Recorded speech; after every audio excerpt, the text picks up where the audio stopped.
สบายดีน้องๆทุกคนที่เรียนออนไลน์อยู่ทางบ้านพบกันอีกแล้วมื้อนี้ก็ผมกับมื้อวันศุกร์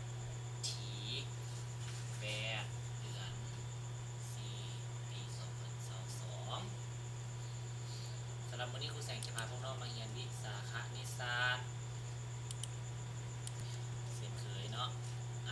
สันเฮาจะมาต่อกันอยู่ในบทที่9เนาะจะมาเรียนต่อบทที่9ให้หมดสำหรับบทที่9นี่ถือว่ากิจกรรมไปหมดแล้วเนาะยังเหลือแต่บทสรุปฉะนั้นมื้อนี้ครูจะพาพวกน้องมาสรุปบทที่9นำกันจะเป็นอะไรนั้นนะครับไปเบิ่งนำกันเลยเนาะ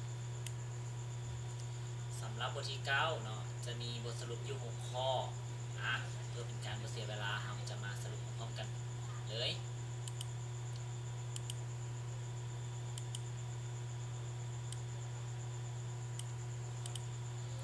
สำหรับข้อที่1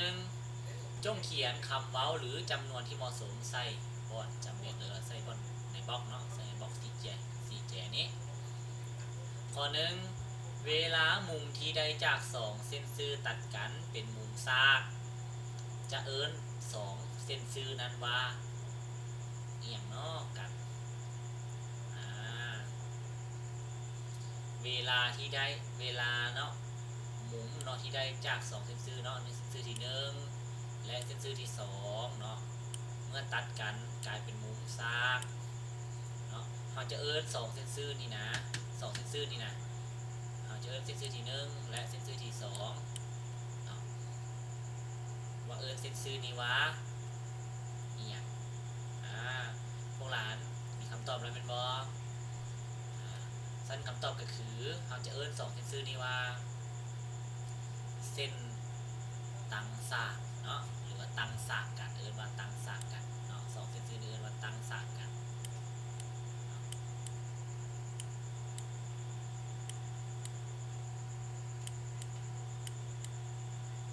เติมใส่เลยเนาะตั้งซากกัน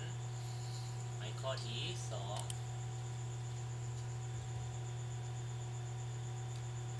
เส้นซื่อที่ตั้งซากกับเส้นซื่อ1เนาะ2เส้นซื่อเนาะเส้นซื่อที่1และเส้นซื่อที่2เนาะ2เส้นซื่อที่ตั้งซากกับเส้นซื่อที่1แม้น2เส้นซื่อนั้นเอียงกัน2เส้นซื่อที่ตั้งซากกับเส้นซื่อ1แม้น2เส้นซื่อนั้น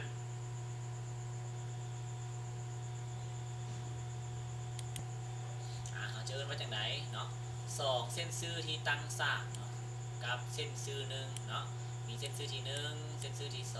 2ถ้ามันตั้งซากกับเส้นซื่ออันเดียวกัน2เส้นซื่อนี้เขาจะเอิ้นว่าเส้นซื่อหยัง2เส้นซื่อนึงเส้น2โทษเนาะ2เส้นซื่อนี้เขาจะเอิ้นว่า2เส้นซื่อแนวใดมีน้องๆคนใดที่สามารถตอบได้บ่ถ้าบ่มี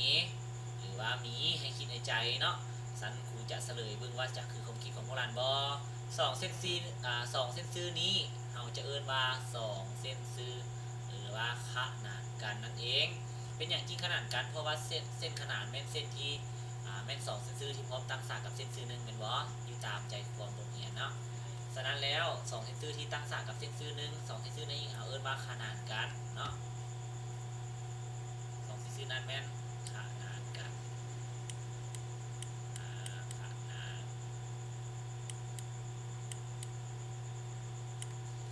2เส้นซื่อนี้ขนานกันนั่นเองไปข้อ3ฮูกคางหมู่แม่นฮูก4แจที่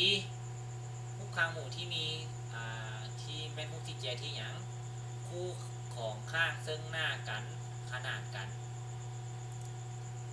คู่ของข้างซึ่งหน้าขนานกัน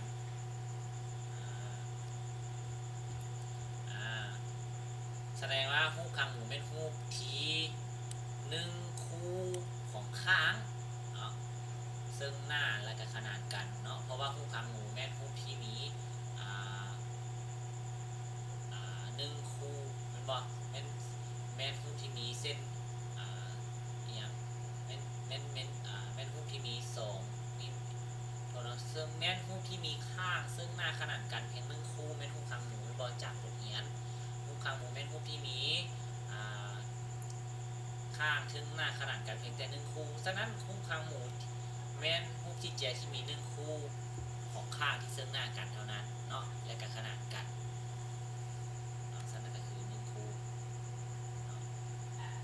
ตื่นมามี1คู่ก็ได้เนาะแม่นฮูกที่มี1คู่ของข้างซึ่งหน้าขนาดกันเท่านั้นฮูกคำมูไปฮูกข้อที่4ฮูก4แจข้างขนาดแม่นฮูก4แจที่หยังคู่ของข้างซึ่งหน้ากันและขนาดกันเนาะสารคตอบเลยเนาะฮูก4แจข้างขนาดแม่นฮูก4มีแม่นฮูกที่มี2คู่เด้อแม่นฮูกที่มี2คู่ของข้างที่ซึ่งหน้าขนาดกันเนาะเพราะว่าจากบทใจของบทเรียนอยู่ในบล็อกสีส้มเราเห็นแล้วว่าฮูก4แจขนาดเป็นฮูกที่มีข้างซึ่งหน้าขนาดกัน2คู่เห็นบ่ฉะนั้นก็คือฮูก4แจข้างขนาดเป็นฮูกที่มี2คู่ของข้างซึ่งหน้าขนาดกันนั่นเองไปข้อที่5ฮูกดอกจันเป็นฮูก4แจที่มีความยาวแต่ละข้างเป็นยังไงแต่ละข้างของฮูกดอกจันเป็นยังไง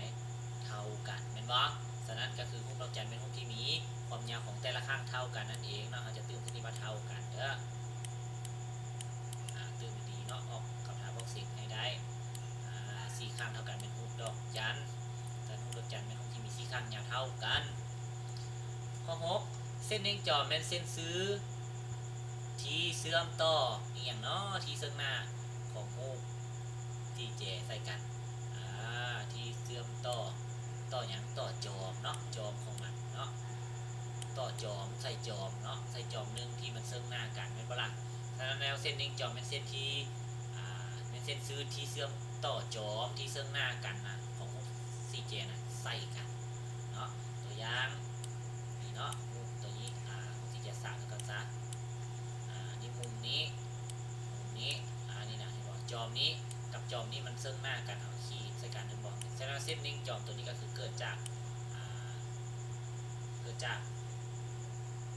ขีดจอมนึงใส่อีกจอมนึงนั่นเองแม่นขีดจากจอมนึงใส่จอมนึงมาเส้นเร่งจอมเนาะมันจอมที่ซึ่งหน้ากันต่อไปแล้วข้อที่1ถือว่าผ่านไปเนาะโบราณตื่นเสร็จปุ๊บแบบเห็นก็ได้เนาะแล้วค่อยจดใกล้เสร็จปุ๊บเขียนอีกทีนึงเป็นบทเขียนไว้ไปข้อ2อยู่เบื้องขวามือนี้แม่นเส้นซื้อที่ขนาดกันแม่นเส้นซื้อที่ขนาดกันแล้วแม่นเส้นใดกับเส้นใดที่ขนาดกันเพื่อนว่านะแม่นเส้นใดกับเส้นใดเนาะที่ขนาดกันระหว่างเส้นกอเนาะอันนี้เส้นกอเนาะเส้นขอเส้นคอเส้นงอเนาะซึ่งเส้นกอเนาะได้80องศาเส้นขอเป็นมุมสร้างเนาะ90องศาแล้วเส้นคอนี่ก็คือเป็นมุม100องศาว่าของมันนี้แล้วก็มุมงอนี่เป็นมุม95องศามุมใดเนาะแม่นเส้นซื้อกอขอคอและงอมี4เส้นซื้อใดเนาะที่ขนานกันคำว่าขนานเป็น2เส้นซื้อที่ครูเคยอธิบายไปแล้วเนาะคำว่าขนานเป็น2เส้นซื้อที่พร้อมจะตั้งฉากกับเส้นซื้อนึงเป็นบล็อกเนาะแล้วก็แม่นจะบรรจบหรือมาเจอกันหรือว่าตัดกันจากเชือกเนาะเรียกว่า2เส้นซื้อขนานกันสันเบื้องจากนี้เราเบื้องตาเปล่าเราก็รู้แล้วว่าเส้นซื้อใดสำหรับเส้นซื้อขอเนาะจะมีแต่ตั้งฉากอยู่แต่ตั้งฉากแต่งูตั้งฉากแต่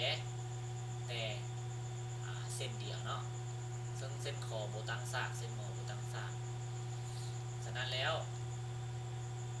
กอและคอเนาะที่มัน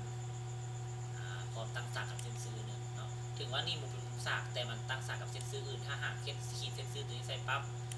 เห็นไหมนี่มันก็จะตั้งเป็นมุมฉากได้คือกันเนาะทั้ง2เส้นซื้อนี้พร้อมตั้งฉากกับเส้นซื้ออื่นเนาะก็คือเส้นซื้อถ้าหากขีดต่อไปอีกนะถึงมันจะตั้งฉากกับเส้นซื้อนี้ก็ตามมันก็จะตั้งฉากกับเส้นซื้ออื่นอยู่แล้วถ้าเอา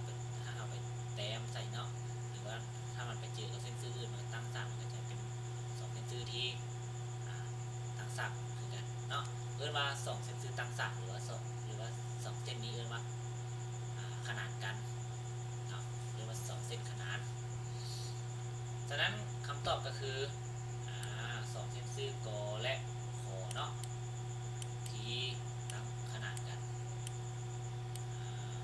กอและกอครับขอที่มันขนานกัน2เส้นซื้อนี้เองไปข้อ3รูป4แจข้างขนาน A B C D จงซอกหาความยาวของข้างและขนาดของมุมบอกขนาดของข้างและการความยาวของมุมเนาะ ความยาวของข้าง A BC BC ตัวใด BC ตัวนี้ของข้าง BC แม่นเท่ากับเท่าไหร่ฉะนั้นทางมุม BC นี่เท่ากับเท่าไหร่ผู้หลานว่าเราต้องบึ้งก็ว่ามันข้างนี่ซึ่งหน้ากับข้างไหนข้างที่ซึ่งหน้ากันของมุม CJ สร้างนะเราเรียนมาแล้วข้างใดที่ซึ่งหน้ากันข้างนั้นก็จะเท่ากันเนาะของมุม CJ ขนาดจะมี2ข้างซึ่งหน้าขนาดกันเท่ากันเป็นบอเจ้าบทเรียนฉะนั้นกับข้างที่ซึ่งหน้าก็คือข้างนี้เนาะข้าง AD นั่นเองข้าง AD นี่แมนซึ่งหน้ากับข้างBC ฉะนั้นแล้วเมื่อข้างAD มันเท่ากับ3 สังตีข้าง BC ก็เท่ากับ3 สังตีเช่นเดียวกันฉะนั้นคำตอบก็คือข้าง BC มัน3 สังตีเมตรต่อไปความยาวของข้าง CD CD เนาะจาก C นี่ไปหา D ตรงนี้เนาะจากนี้ไปหา D นี่ข้างนี้มันเท่ากับเท่าไหร่นั่นเขาเบิ่งก่อนว่าข้าง AB มันขนาดกับข้าง AB เนาะมันขนาดกับข้างนี้ซันเมื่อ AB มันเท่ากับ5CD ก็จะเท่ากับ5เช่นเดียวกันเพราะว่า2ข้างนี้เนี่ยซึ่งหน้ากัน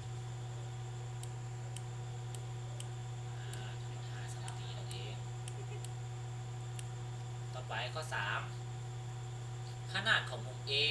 เนี่ยเท่ากับเท่าไหร่กันถามหา A เบิ่งเรื่องนี้เนาะขนาดของมุม A เนี่ยเท่ากับเท่าไหร่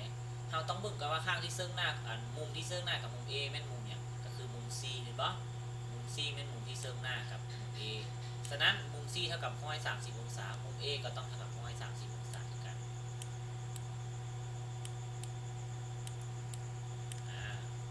ต่อไปขนาดของมุม B แม่นเท่าไหร่มุม B มุมนี้มุม B เนาะเป็นมุมนี้ซึ่งมุม B มันซึ่งหน้ากับอย่างซึ่งหน้ากับเช่นนิ้งจอมปื้เท่ากับมุม D มุม D เท่ากับอะไรคุณบอกมามุม D เป็น50ฉะนั้นมุม A ก็ต้อง50เพราะมันซึ่งหน้ากัน2มุมนี้นะซึ่งก็คือตัวนี้ก็คือ50 องศานั่นเองถือว่าแล้วไปข้อ3เข้าใจอยู่บ่เนาะอีกจากเวลามันสั้นนะครูจะอธิบายไปเอาไว้นิดนึงมีแต่ว่าตัวไรโบทันให้กลับมารีวิวคืนไม่เนาะเบิ่งคืนไม่ถ้าหาบ่เข้าใจให้สอบถามครูเนาะอยู่กลุ่มเลยไปเบิ่งต่อข้อ4มุกดอกจัน A B C D เนาะมุกดอกจัน A B C D จงซอกหาความยาวของข้างและขนาดของมุมคำถามที่1ความยาวข้าง BC เป็นเท่าไหร่ข้าง BC เป็นเท่ากับอะไรเนาะเอาเบิ่งก่อนว่า AB นี่แม่น4 สังตี AB เขาหู้ข้างนึงเขาก็ต้องหู้4 ข้างเพราะว่าหู้หู้ดอกจันแม่นหู้ที่มี4 ข้างยาวเท่ากันเห็นบ่ถ้าหาว่าข้างมันยาวเท่ากันข้างนี่มันยาว4 สังตีข้างนี้ก็ต้อง4 สังตีข้างนี้ก็ต้อง4 สังตีข้างนี้ก็ต้อง4 สังตีเพราะว่าแต่ละข้างมันยาวเท่ากันเมื่อข้างนึงเท่ากับเท่าไหร่ข้างอีก3 ข้างมันก็จะยาวเท่านั้นโลดเพราะว่า4 ข้างมันยาวเท่ากันง่ายๆเลยเห็นบ่ฉะนั้นก็คือข้าง BC เขียนเลยเนาะ4 สังตีแมท CD เด้ CD กับข้าง CD กับ4 สังตีแมทคือกัน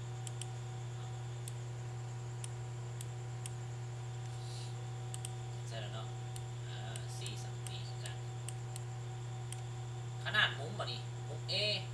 เท่ากับเท่าไรมุม A เราต้องมาเบิ่งก่อนว่ามุม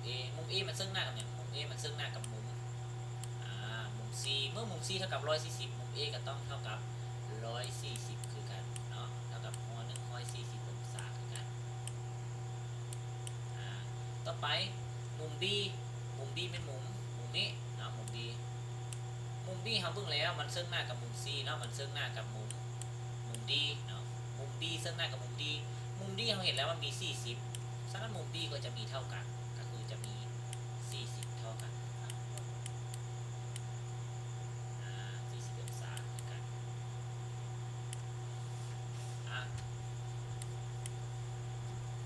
ถือว่าแล้วไปข้อ4จะมีเท่านี้เนาะไปตอบเองเด้อไปจดกายเสร็จตัวเองไป5ต่อข้อ5เลยสำหรับข้อ5นี่แม่นเฮาจะมุ่งตามตารางเนาะในตารางตรงนี้จงหมายติ๊กเนาะติ๊กถือเนาะติ๊กถือใส่ห้องใดที่ตรงกับคุณลักษณะ1 หาร 5นี้ฉะนั้นฝั่งนี้จะเป็นชื่อของรูปเนาะจะมี4รูปก็คือรูปจัตุรัสรูป บที่แจซ่าฮูบดอกจันฮูบที่แจข้างหน้าฮูบข้างหมูแล้วก็คุณลักษณะที่ก็จะมีคุณลักษณะ1 5 5เนาะมี5คุณลักษณะนี้สันนั้นมาเบิ่งนำการมาฮูบใดนะเส้นเน่งจอมตั้งซากกันเส้นเน่งจอมตั้งซากกันเป็นฮูบใดเฮาเรียนไปในชั่วโมงก่อนผมอธิบายแล้วเนาะฮูบที่เน่งจอมมันตั้งซากกันก็คือมี2ฮูบเป็นบ่ฮูบที่1คือฮูบหยังฮูบอย่างนี้ฮูบจัตุรัสเนาะเพราะว่าเส้นเน่งจอมของมันตั้งซากกันเห็นบ่เนาะฮูบจัตุรัสก็คือติ๊กใส่ฮูบจัตุรัสเลยแล้วฮูบที่2ก็คือฮูบดอกจันเนาะฮูบดอกจันฮูบดอกจันเกิดจาก2เส้นเน่งจอมแบบนี้เนาะเห็นบ่นี่เกิดจาก2เส้นเน่งจอมแบบนี้เป็นบ่ล่ะฮูบดอกจันเห็นบ่ฉะนั้นมันจะมี2เส้นเน่งจอมมันจะตัดกันแล้วเป็นมุมซ่าเนาะส่วนฮูบดอกจันเนาะส่วนฮูบอื่นจะบ่เป็นก็ติ๊กใส่2ตรงนี้ต่อไปคุณลักษณะที่1แม่นมีแต่2ตรงนี้เนาะคุณลักษณะที่2เส้นเน่งจอมยามจอมเนาะยาวเท่ากันเส้นเน่งจอมยาวเท่ากันจะมีอยู่2ฮูบเส้นเดียวกัน2ฮูบบ่หรือ3ไปเบิ่งคือกันเลยฮูบแน่นอน2เส้นเน่งจอมนี่เท่ากันว่าฮูบจัตุรัสนี่บ่เส้นนี้กับเส้นนี้ก็จะยาวเท่ากันจัตุรัสก็จะแม่นฮูบที่เจียซ่าฮูบที่เจียซ่าก็จะแม่นเนาะเพราะฮูบที่เจียซ่าแม่นฮูบที่มี2ข้างเนาะ2เส้นเน่งจอมเท่ากันในข้างนี้เส้นเน่งจอมที่1กับเส้นเน่งจอมที่2ก็จะยาวเท่ากันเนาะเส้นฮูบที่เจียซ่า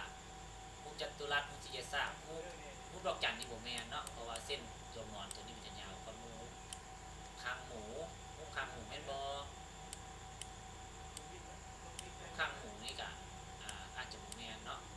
เพราะว่าเส้นเน่งจอมของมันจะบ่ยาวเท่ากันแล้วก็ฮูบอย่างอีกฮูบที่เจข้างขนานฮูบที่เจข้างขนานฮูบที่เจข้างขนานนี่ก็จะบ่เท่ากันเนาะคือเส้นนี้จะยาวกว่าหมูเนาะส่วนเส้นนี้จะสั้นเนาะสั้นก็คือจะมีแต่2ฮูบนี้เนาะฮูบที่เจซ่ากับฮูบจัตุรัสที่มีเส้นเน่งจอมยาวเท่ากันสลับคุณลักษณะที่3ทั้ง4มุมเป็นมุมซ่าทั้ง4มุมเป็นมุมซ่าทั้ง4มุมเป็นมุมซ่ามี2ฮูบคือกันเนาะก็คือฮูบที่มันตั้งซ่ากันนั่นแหละเส้นเน่งจอมยาวเท่ากันตัวนี้เนาะเส้นเน่งจอมเท่ากันฮูบจัตุรัสนี่เนาะมันจะมี4มุมซ่าเลยกลางครึ่งมันจะมี1มุมซ่า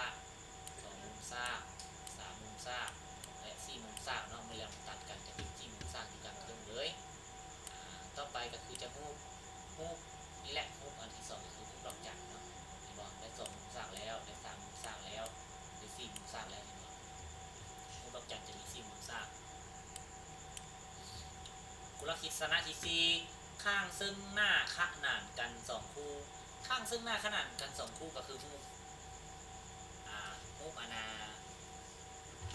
ที่เจข้างขนานแม่นบ่ข้างซึ่งหน้าขนานกัน2คู่นี่เปลี่ยนสีแล้วเนาะเห็นบ่นี่อันนี้ก็คู่ที่1นี่ซึ่งหน้าขนานกันนี่คู่นี้กับข้างคู่นี้ก็ซึ่งหน้าขนานกันมี2คู่ก็คือฮูบจัตุรัสนี่ก็เป็นคือกันเนาะต่อไปข้างนี้กับข้างนี้ซึ่งหน้าขนานกันเท่ากันอีกข้างนี้กับข้างนี้ซึ่งหน้าขนานกันคู่ที่2ที่เจซ่าของแม่ต่อไปฮูบดอกจันข้างนี้ซึ่งหน้ากับข้างนี้แล้วก็ขนานกันคู่ที่1ข้างนี้กับข้างนี้ขนานกันอีกซึ่งก็คือฮูบดอกจันกับแม่เนาะต่อไปฮูบที่เจข้างขนานฮูบข้างนี้กับข้างนี้ซึ่งหน้าขนานกันข้างนี้กับข้างนี้ซึ่งหน้าขนานกันคู่ที่2มี2คู่ฮูบดอกจันฮูบที่เจข้างขนานกันแม่ฮูบข้างหมูข้างนี้ซึ่งหน้ากับข้างนี้ขนานกันส่วนข้างนี้กับข้างนี้จะบ่ซึ่งหน้ากันมีคู่เดียวนี่ซึ่งมีแต่ฮูบข้างหมูเนาะที่บ่เป็นบ่ขนานกัน2คู่มีแต่คู่เดียวเนาะแล้วคู่ลักษณะที่5ทั้ง4ข้างยาวเท่ากันทั้ง4ข้างยาวเท่ากันมีอยู่2ฮูบเนาะฮูบที่1กับฮูบข้างของฮูบจัตุรัสกับข้างของฮูบดอกจันเนาะพอฮูบจัตุรัสเป็นฮูบที่มี4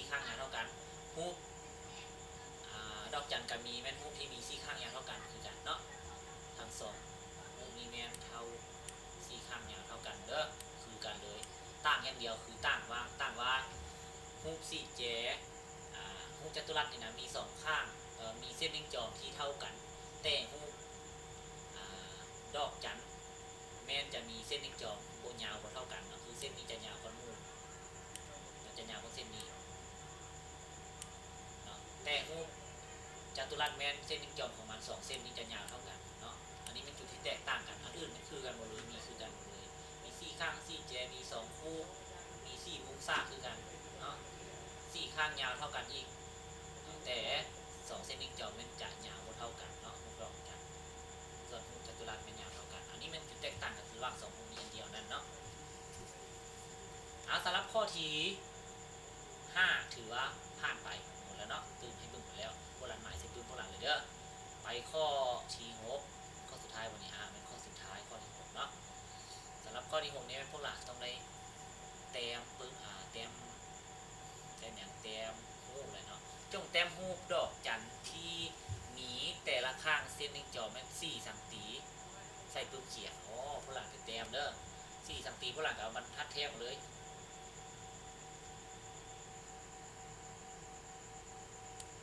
แทกไปปึ๊บ1สังตี2สังตี3สังตี4สังตีปึ๊บ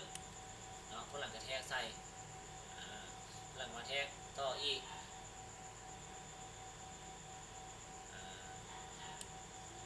สังตี2สังตี3สังตี4สังตีข้างมันเท่ากันแล้วกันขีดข้างใส่เลยมันเนี่ยกลายเป็นรูปดอกจันเลยปั๊บก็เต็มใส่เลยปั๊บ